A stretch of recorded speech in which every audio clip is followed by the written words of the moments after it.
All right, so we're gonna get started with our Achilles tape job. We're basically anchoring above and below the Achilles, and then we're gonna use some elastic tape to strengthen that. It's good for somebody who's suffering from Achilles tendonitis, needs a little bit of extra support.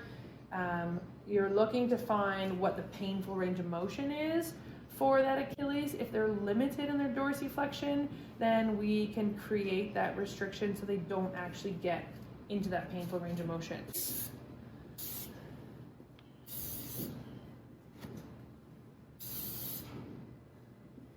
With the calf muscle, so with the lower leg, we are going around the muscle itself. So we're gonna make sure to use elastic tape to allow for that muscle to expand when it contracts.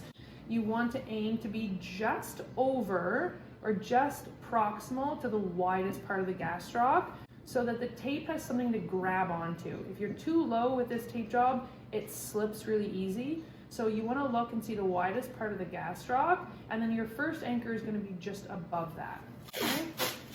So we're gonna start right about here, okay? We're gonna do 3 times around. You don't need to do a lot of tension with these anchors. It's really just to create a starting point for the other strips of tape that are actually gonna support the Achilles tendon. So there's our proximal anchor. For the distal anchor, we're actually gonna go right around the midfoot. So with these, I always go across the bottom of the foot first, and when I come across the top, I always splay the foot out before I connect the 2 ends to make sure that it's not gonna be too tight when the athlete is weight bearing. So here, we're aiming to get 2 anchors, half a width apart. Lay one end down first, splay the foot nice and wide, and then lay the other anchor down, okay? So there's our distal anchor and our proximal anchor. Then we're gonna move on to actually kind of building that tendon for them so we can take some stress off of their actual tendon. We've got 2-inch or 3-inch, depending on the size of the athlete. I'm gonna go ahead with 2-inch here. We're gonna create a fan. So we're gonna have one strip that goes straight up the middle, right through the Achilles, from distal to proximal. And I'm gonna build this as a fan first, and then I'm gonna go ahead and secure it because we want maximal stretch on this to ensure that it's gonna be strong enough to withstand the forces of their own anatomical Achilles. So I'm gonna anchor it down on the bottom, build a nice strong tape fan here. And really how many strips you do just depends on the athlete. So it might depend on what sport they're doing. Do they have a lot of explosive movements? You might need it to build it a little thicker, a little stronger. The size of their gastroc, if they're a smaller muscle, then you may not need as many. If they have a really strong, big gastroc, you might need to add some more strips. So for this athlete, I'm gonna do 4. So I did 1 up the middle, 2 in a fan, and then 1 more finish right up the middle. Okay, so as of right now, I haven't really put any stretch on it. I've just kind of laid them all in place. I'm gonna go ahead and secure our distal ends of the tape and make sure that those are really held in place well. So I'm gonna repeat my distal anchors.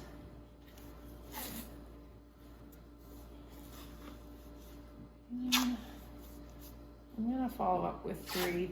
You just wanna make sure that when the athlete starts running and jumping, that the tape job is not gonna slip off. So make sure your anchors are really holding that tape in place, okay?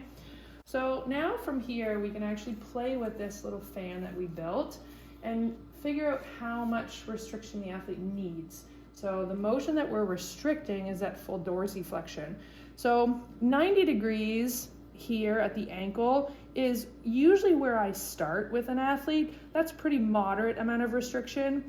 If I know it's a very severe case of maybe Achilles tendonitis, I might point the toes and get even more plantar flexion. And if I limit their dorsiflexion here and then pull tight, when she tries to bring her foot up, there's gonna be a lot more restriction. Or vice versa. If they really are pretty good and they only have a tiny bit of pain at the end, then I might bring them full into their maximal dorsiflexion here and then go to 100% stretch. And that way she's got support for the tendon. The tape will take some of the force, but it's not actually restricting her range of motion. So like I said, I find most commonly what I'll do is put the ankle in about 85 to 90 degrees of dorsiflexion, pull to maximal stretch, lay that tape down, and then we want to secure those tape strips with another set of anchors. So the second time you go through the anchors, you want to broaden the distance. So I'm going one below here, and at the top I'm going to go one higher, just to make sure that I've got a nice broad base of support for those tape strips to hold on.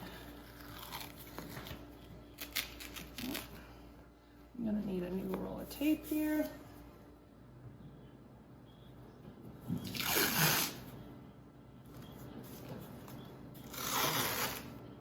So again, make sure you get a good base of support for those strips. So from here, there's one more thing that I do to kind of help strengthen the tape job and to help make it a little more comfortable for the athlete, is to fold over this tape.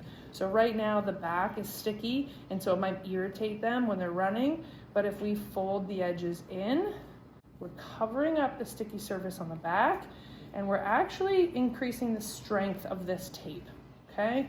So once again, depending on how strong that athlete is or how many explosive movements they have, you want the tape job to last the full competition or practice, so you just need to make sure that it's nice and strong.